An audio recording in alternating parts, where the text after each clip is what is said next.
The legendary Tanuki, also known as the Japanese raccoon.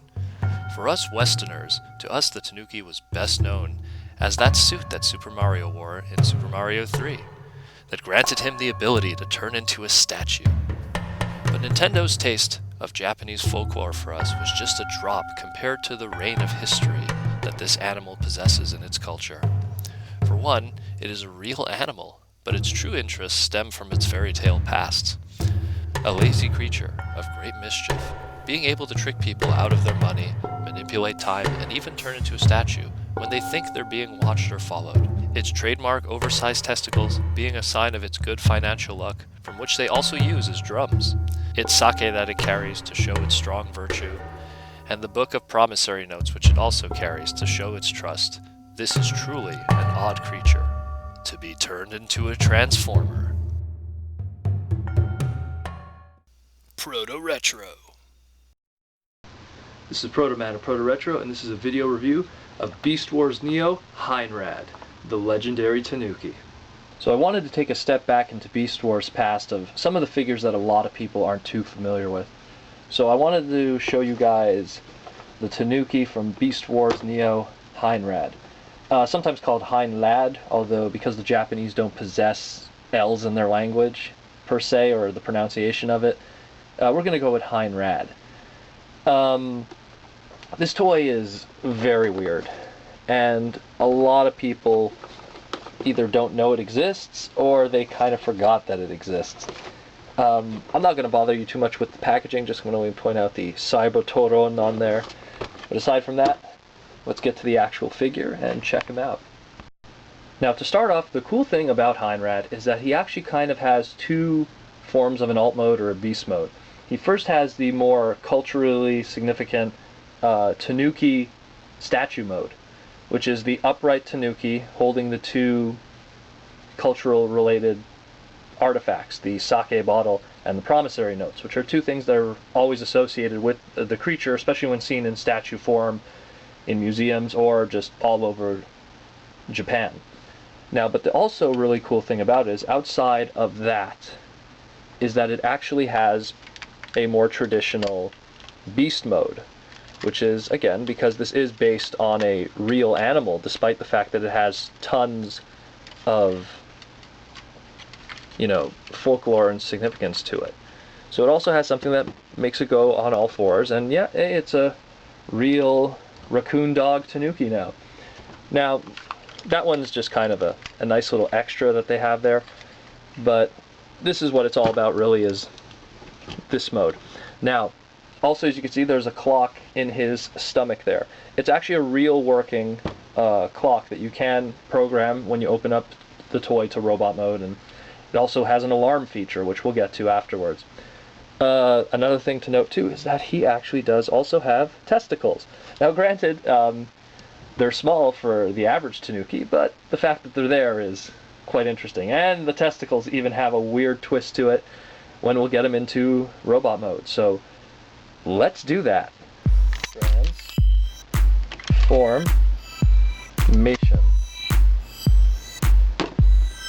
So here we have Heinrad in robot mode.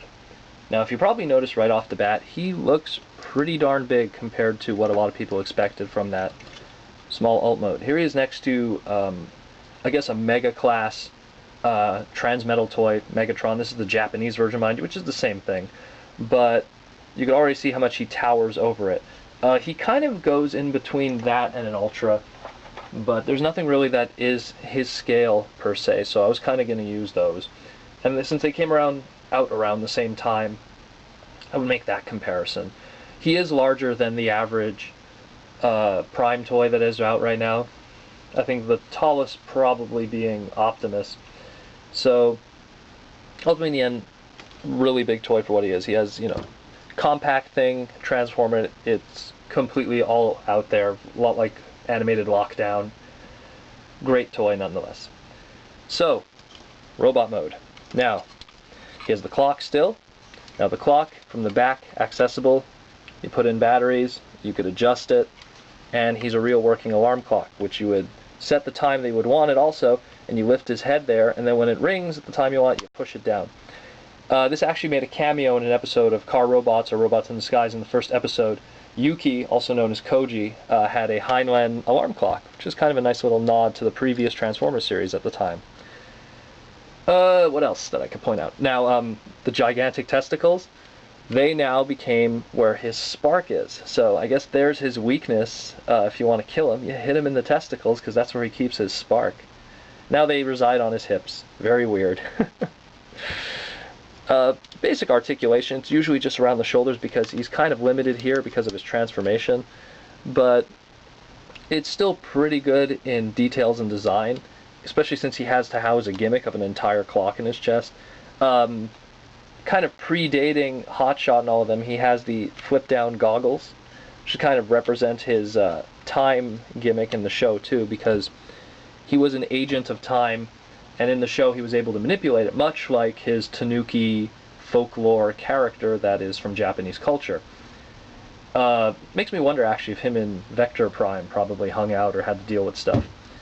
Now, again, going to his cultural stuff, so we have the promissory notes, and we have the sake bottle. Now, the cool thing about this is they actually combine to make a weapon for him, which makes like a blaster. And then, of course, he came with missiles that were also in the back of the toy.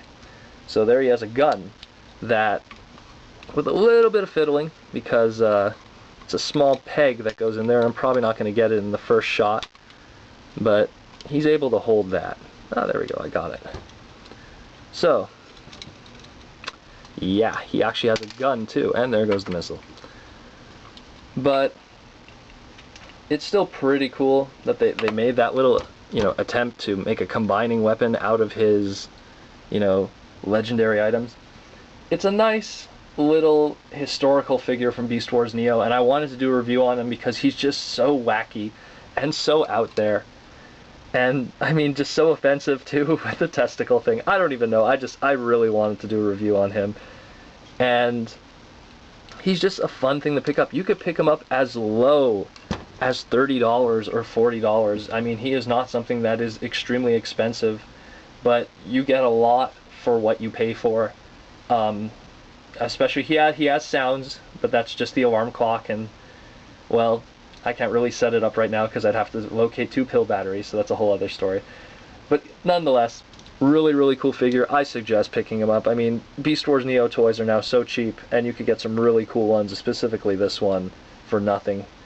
So, not much more I could say.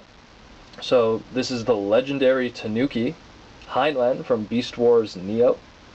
And this is Protoman of Protoretro saying, check it out, buy it, and I'll see you at Botcon in a couple of weeks. So until then, roll out.